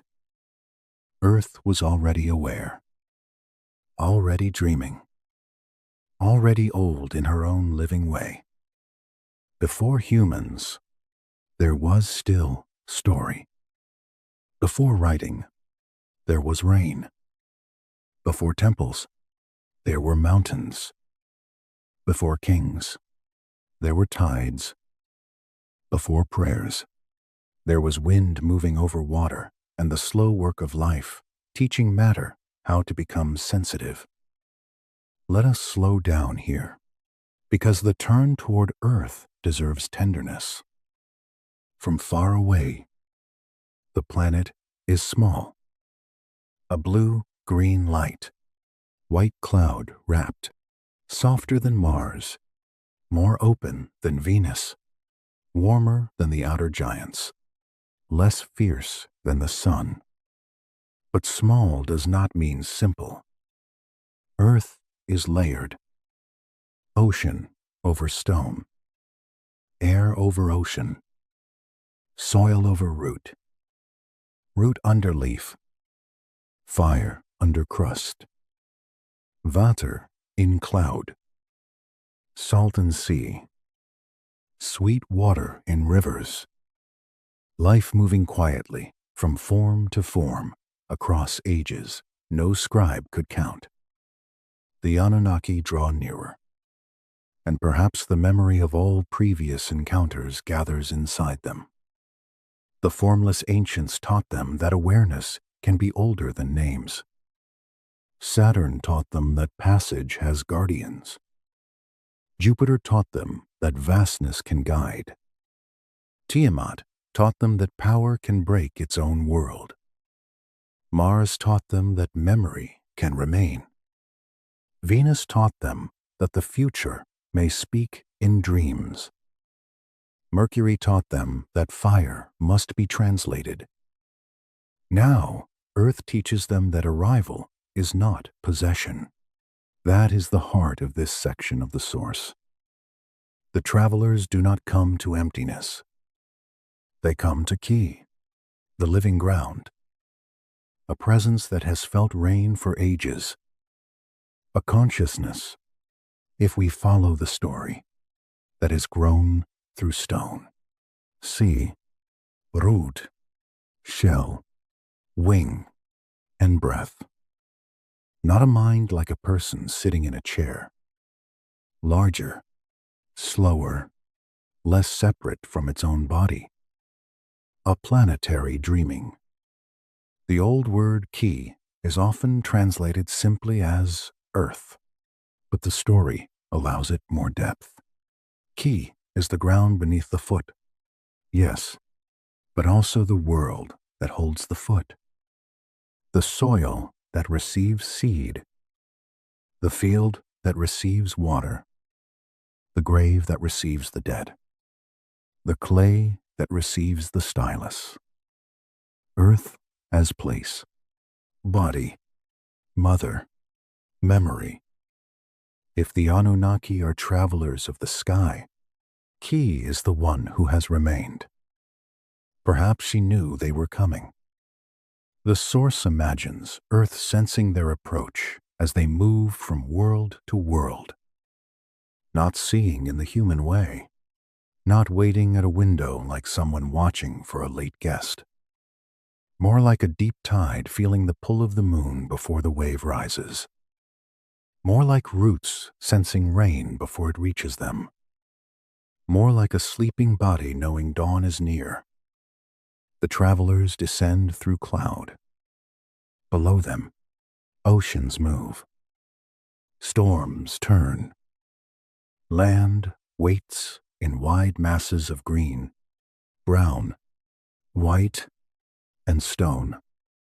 Rivers cut shining paths. Lightning speaks for a moment and vanishes. The air itself is alive with weather. Compared with Mars, Earth is almost overwhelming. Nothing here feels abandoned. Everything is in process. Waterfalls. Water rises. Leaves open. Rock breaks. Soil forms. Life feeds life, gently and not gently, because Earth is tender, but not harmless. The source describes what happens next as negotiation. That word is important. Not conquest. Not simple creation. Not one side imposing a finished design. A negotiation. A long coming to understand. The Anunnaki bring one kind of intelligence. Ki brings another. The travelers bring reaching, measuring, building, questioning, perhaps the restless fire of beings who cross worlds. Earth brings belonging, growth, return, body, dream, and the deep patience of life shaped by place. No human witnesses this meeting, because humanity is what may come from it. So we imagine it through images. A vessel resting under cloud shadow.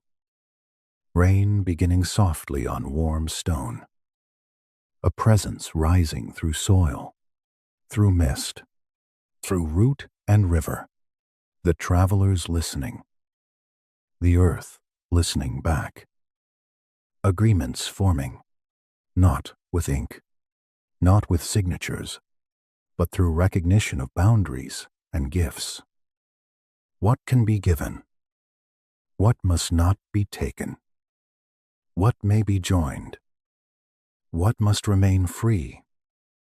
In some Mesopotamian traditions, humanity is created to bear labor for the gods. In the source story, that older theme is softened into a wider cosmic collaboration. Humans are not only workers made from necessity. They are children of sky and soil, children of the travelers and the world they reached, children of cosmic intelligence and terrestrial dreaming. Again, this is interpretive. It is not a proven account of origin, but as myth, it has a deep truth. We do feel divided in just this way. We look up, and we want the stars. We touch Earth, and we want home.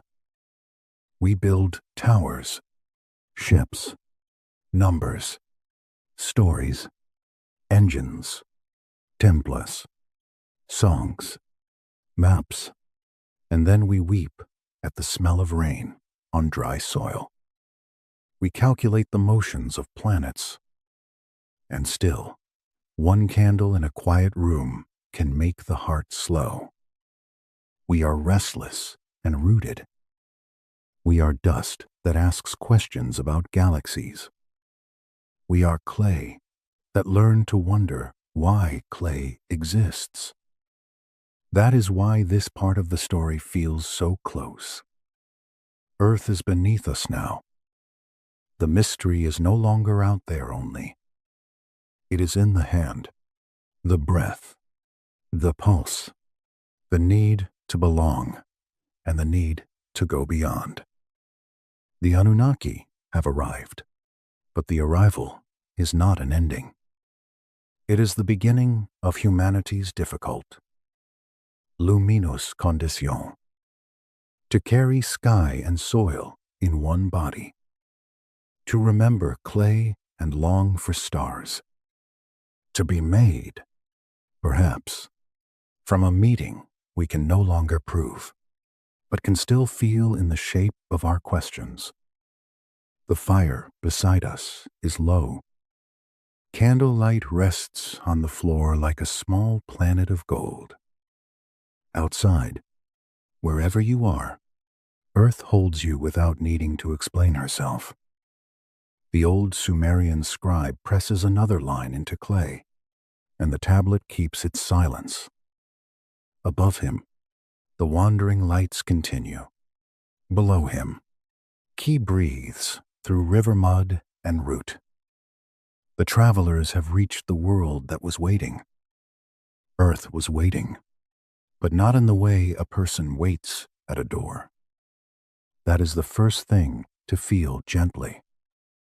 In the source story, Ki is not a silent stage where the travelers arrive and begin their work.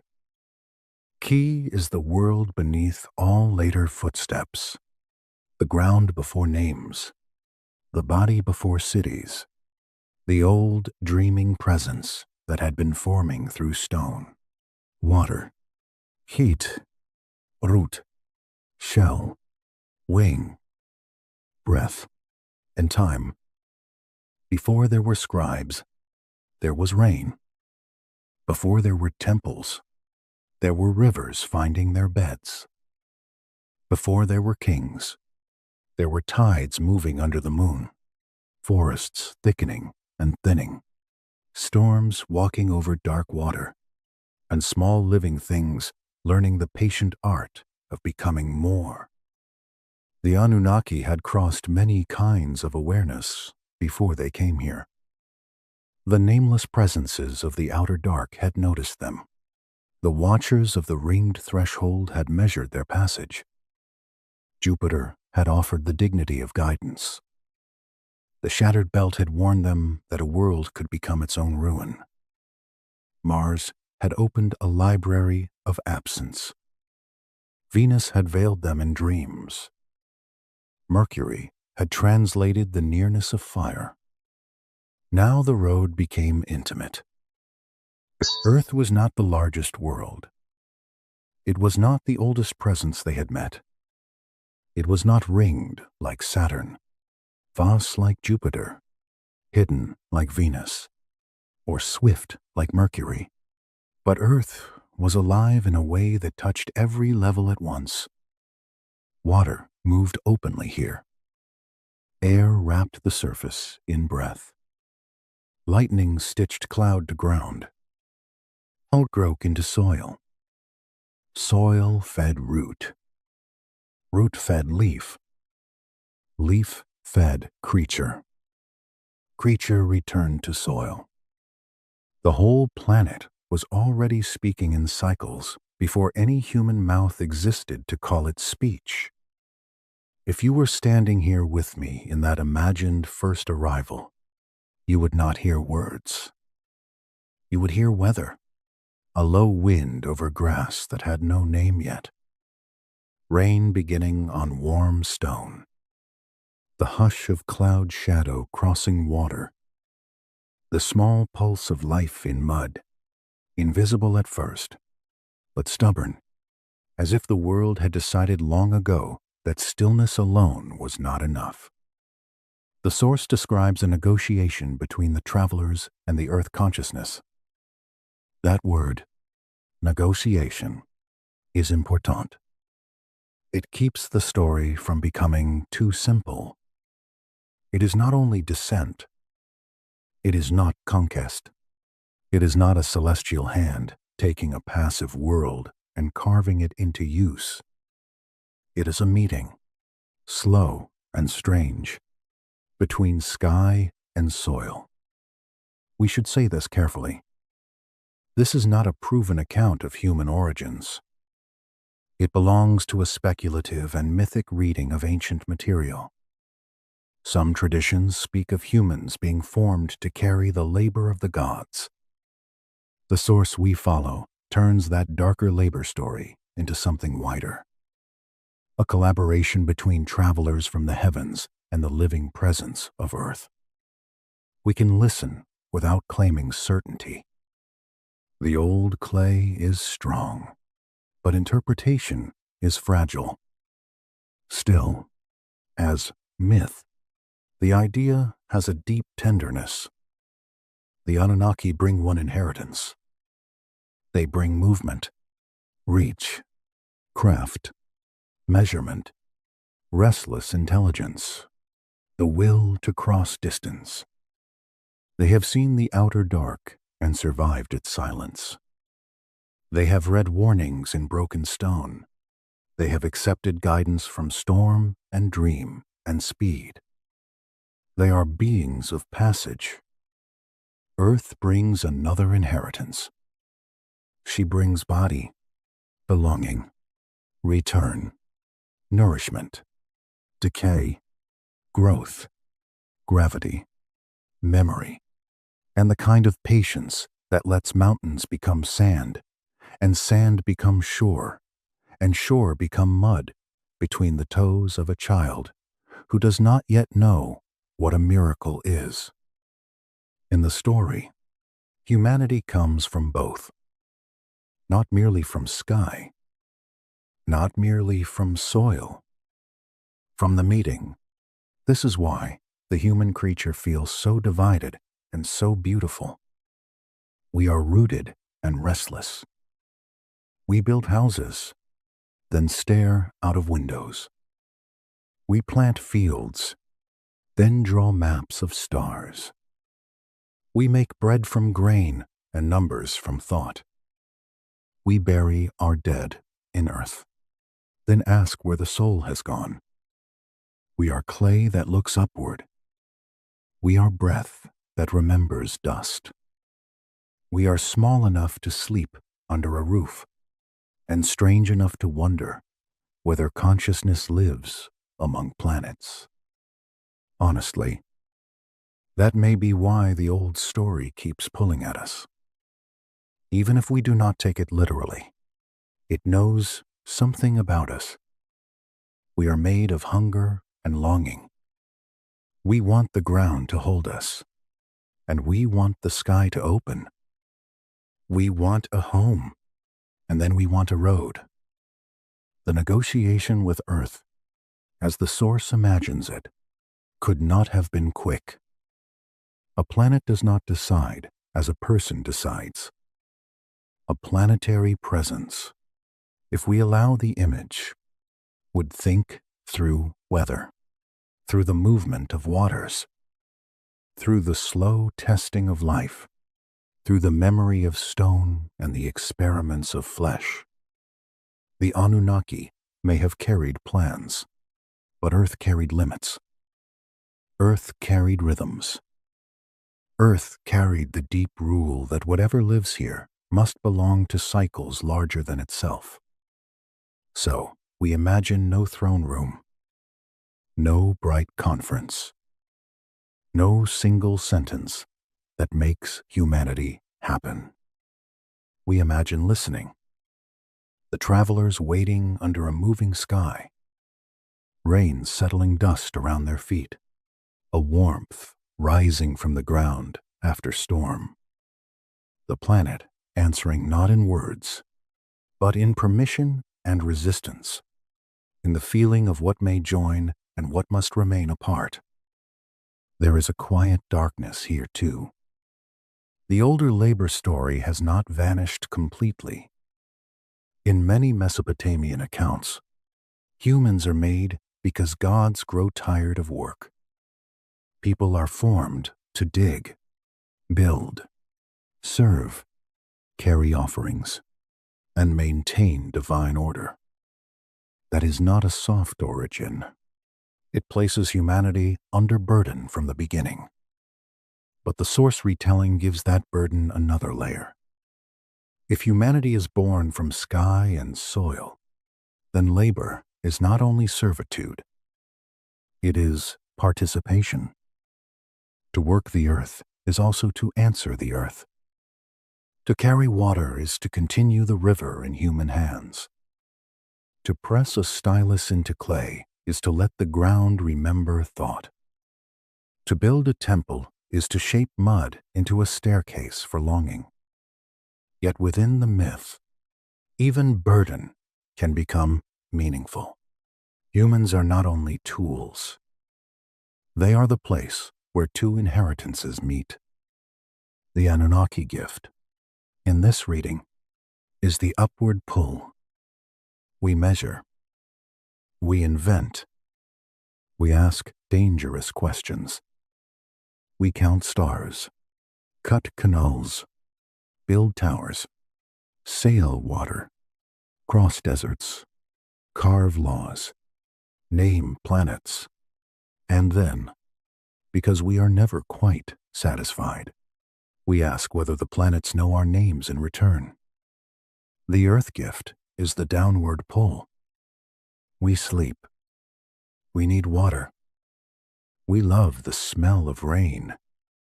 We return to food, touch, seasons, grief, and the small comfort of a familiar doorway. We cannot think forever without a body. We cannot build forever without soil.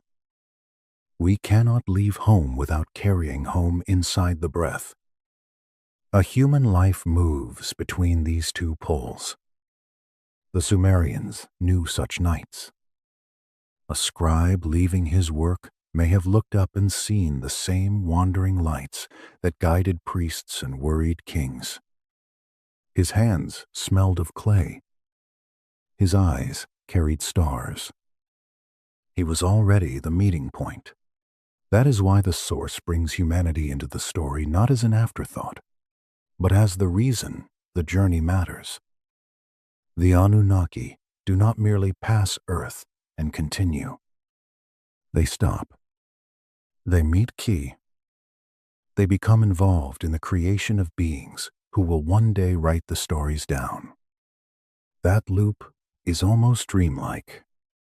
The travelers arrive. Humanity emerges.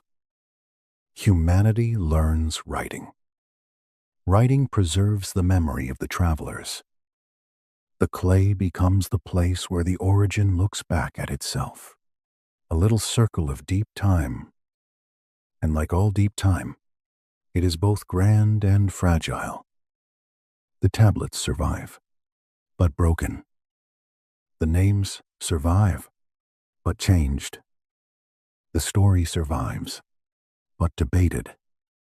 The sky survives, but we read it differently. Still, something continues. The question continues. What are we? Earth-born animals with strange minds. Children of gods. Children of clay. Children of a collaboration. Children of story. Different answers come from different rooms of human thought, and each answer holds a candle to a different wall. The Source does not force us to choose immediately. It offers the image. Sky and soil, travelers and earth, intelligence and dream, purpose and burden. The human creature standing between. There is a softness in letting that image rest without trying to own it. Imagine the first humans in this mythic frame, not as a crowd arriving all at once, but as a quiet beginning. Breath entering a body, eyes opening to light, hands touching earth, the world not yet named, but already felt. The need for water, the fear of darkness, the comfort of warmth, the ache of hunger, the wonder of looking at another face and finding awareness looking back. Humanity begins in small sensations. Before the word civilization, there is skin. Before the word astronomy, there is looking up. Before the word temple, there is awe.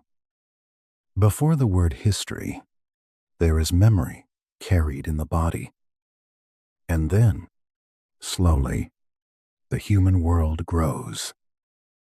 Footprints near rivers, fires at night, voices naming animals, hands shaping clay, seeds pressed into soil, children watching elders watch the sky, canals cut through mud, temples rising from brick, scribes bending over tablets, recording not only grain and labor, but the enormous old question of how heaven and earth became joined in us.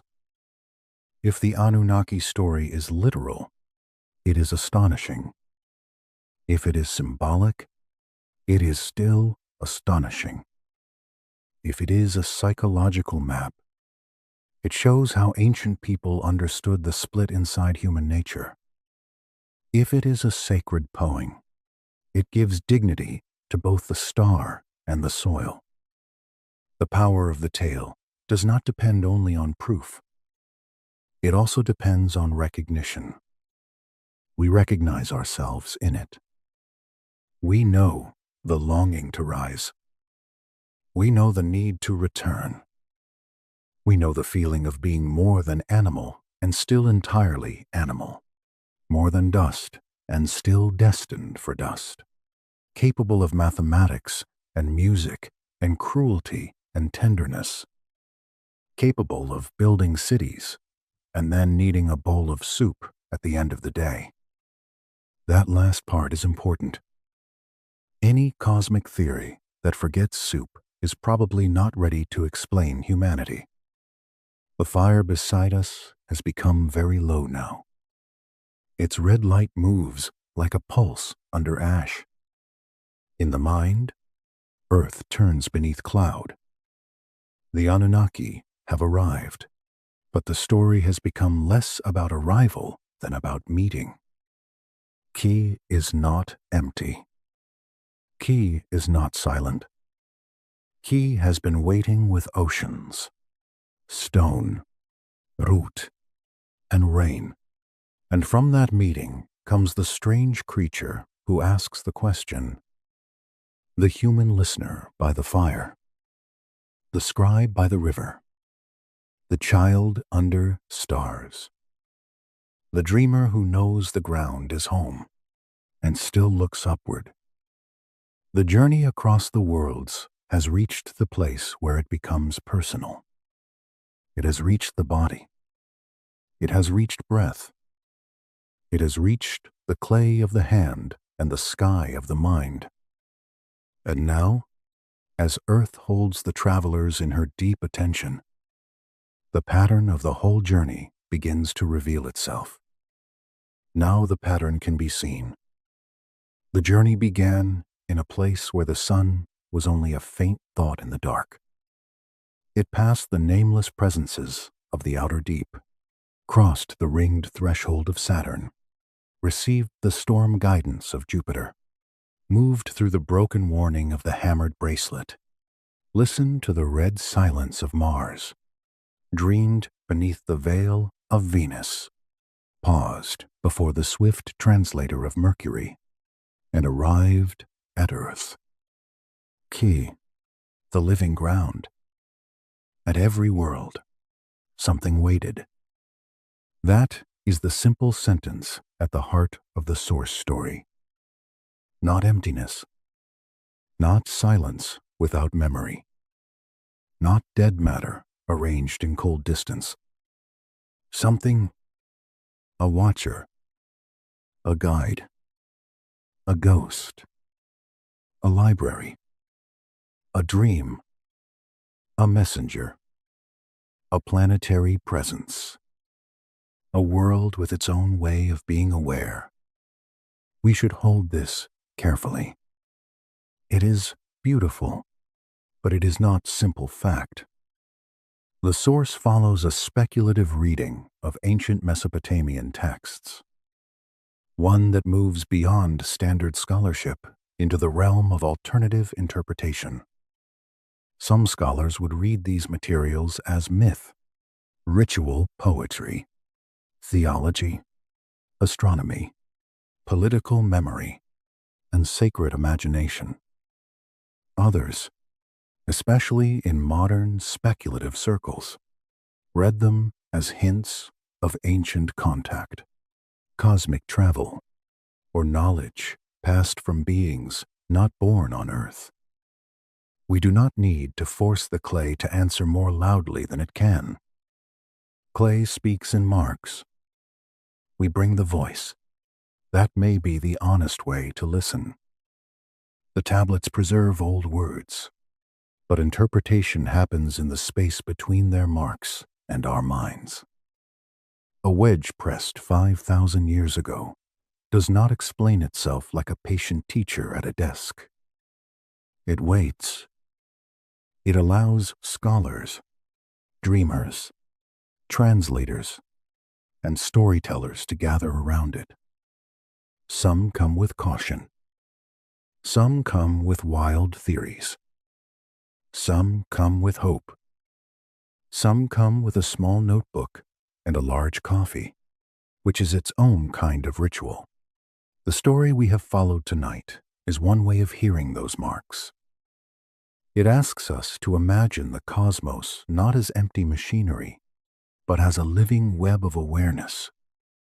Outer darkness held the nameless ancient ones. Saturn held the watchers of the boundary. Jupiter held the vast guide. The belt held broken memory. Mars held abandoned knowledge.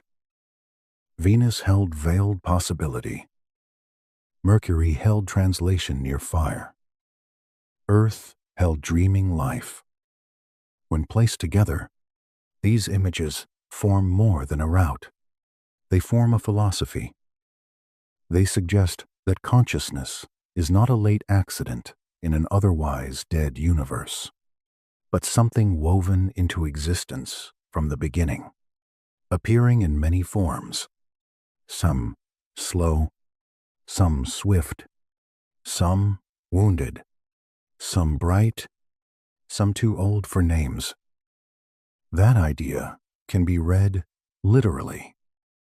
One could say the Anunnaki were travelers who moved through actual worlds, encountered actual presences, and came to Earth as part of a cosmic history long forgotten by ordinary memory.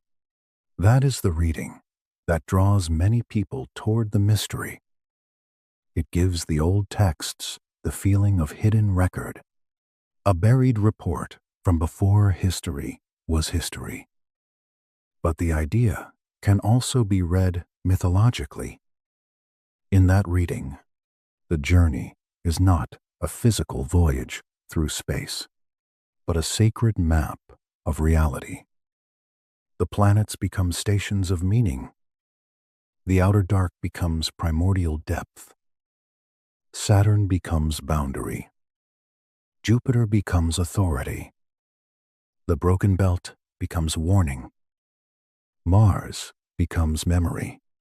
Venus becomes uncertainty and prophecy. Mercury becomes mediation.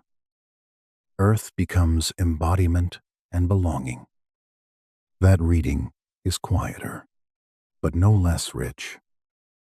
There is also a psychological reading. Perhaps the Anunnaki journey is a journey through the mind. The worlds are not only planets, but interstates. Formless fear, threshold, guidance, rein, memory, dream, translation, home. The traveler moves through them as every human being moves through inner darkness. Old wounds, warnings, hopes, and the final need to belong somewhere. There is a planetary reading, too, one that asks whether worlds themselves may have a kind of awareness, not human awareness, not thought with words and chairs and complaints about weather, but integrated presence. Earth already teaches us something like this. She is a system of air, water, stone, life, heat, and movement, so interwoven that no part exists alone. Whether we call that mind or not, it is more intimate than dead matter. And in our own age, there is even an informational reading. Mars as a library of patterns, Tiamat as scattered memory, Mercury as translator, clay tablets as data stored in Earth, human beings as carriers of inherited codes, biological, cultural, symbolic. This reading is modern, perhaps too modern in some places, but it shows how old images keep finding new rooms inside the mind.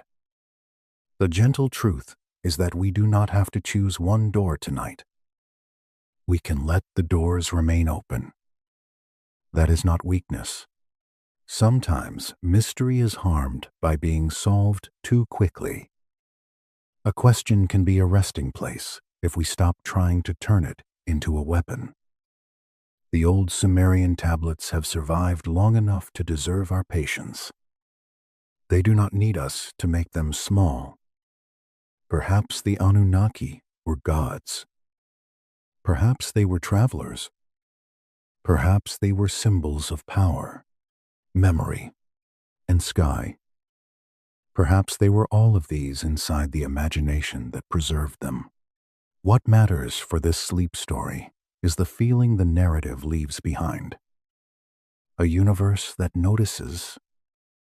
A road where every world has presence. A human being made not only from need, but from meeting. A clay tablet that becomes a bridge between the ancient night and this one. Think now of the tablets themselves.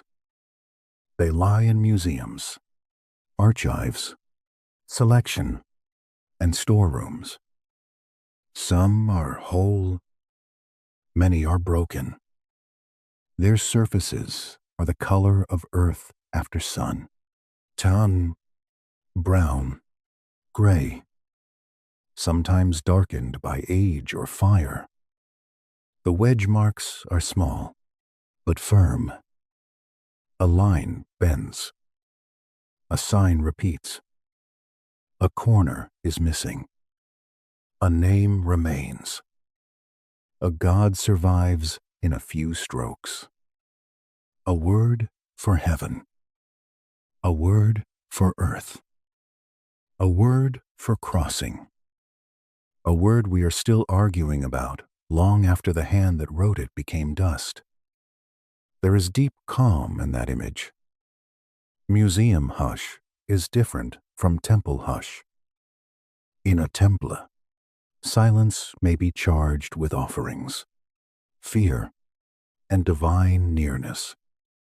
In a museum, silence is full of footsteps, labels, glass, lights, and the soft embarrassment of people trying to whisper and still be understood. Yet the clay remains itself in both places. It does not care whether the visitor believes in ancient astronauts, standard philology, sacred myth, or simply came in because it was raining outside. The tablet rests. It holds its marks. A person leans close. The marks are smaller than expected. That is often the surprise. Ancient mystery is not always enormous. Sometimes it is no larger than a thumbprint, a broken edge, a wedge pressed by a reed into mud. We expect revelation to arrive like thunder, but sometimes it sits quietly under glass, waiting for the eye to slow down. The same stars that watch the scribes still move above us. Not the same sky exactly, because names have changed. Cities have grown. Lights have dimmed the heavens in many places, and our instruments have carried sight farther than any Sumerian watcher could have imagined. But the planets still wander. Mars still reddens. Venus still shines before dawn or after sunset. Jupiter still rules with storm. Saturn still carries its rings. Mercury still slips near the sun. Earth still turns, carrying All of us, our question, our tiredness, our little rooms, our sleeping cities. Somewhere tonight, someone looks up and wonders. That may be the oldest continuity of all. The Sumerian scribe and the modern listener are separated by thousands of years, by language, technology, belief, and the long collapse of kingdoms. Yet both know what it is to stand under darkness and feel the mind reach beyond the body. Both know the quiet ache of not knowing. Both know that the sky makes even ordinary thoughts grow larger. The source ends with this openness, the willingness to wonder without demanding that wonder become certainty. That is a rare kind of peace. We often want answers to become walls. We want one interpretation, one final line, one clean arrangement. But old stories resist that. They breathe better when given space. So let the journey remain a little open. Let the outer dark keep its nameless presences. Let Saturn keep its watchers. Let Jupiter keep its storm wisdom. Let the hammered bracelet keep its warning. Let Mars keep its red library. Let Venus keep her veil. Let Mercury keep moving too quickly to be held. Let Earth keep dreaming beneath us. And let the clay tablets keep their patient marks. There is no need to decide everything before sleep. The mind can rest inside possibility. It can set down the heavy tools of proof for a while and simply listen to the old human music of the tale. We are small beneath the stars. We are also the part of the stars that asks questions. We are dust, and we are awareness. We are held by Earth, and we are called by the sky. That is enough for tonight. The fire is nearly gone now. Only a red seam remains beneath the ash. The candle has burned low, and the room has softened into corners. Far away in the imagination, a Sumerian city sleeps beside its river. The canals are quiet. The temple walls hold their heat. A scribe has set down his reed. The clay tablet rests nearby, marked and damp, not yet knowing how long it will have to wait. Above that city, the planets continue their slow roads. Beyond them, in the story, presences wait in their appointed worlds. Not hurried, not lonely, not asking to be explained too quickly. They wait as all deep things wait, with patience greater than a human life. And here, in this small, modern night, you can let the question become gentle. What if the universe is not empty? What if every world has its own silence? What if silence is not absence, but attention? The answers can wait. The stars can keep their distance. Earth can hold the body for now. Let the clay cool. Let the river breathe. Let the old travelers fade back into the dark road between worlds. Let the museum lights dim over the tablets. Let the night sky remain open above above Uruk, above Eridu, above every sleeping city that has ever wondered where the gods came from and what waited for them along the way. Sleep does not solve the mystery. It carries it softly. And when morning comes, the universe will still be here, patient, ancient, full of distances, full of questions, full of whatever waited before us and whatever may still be waiting beyond the edge of sight. Good night.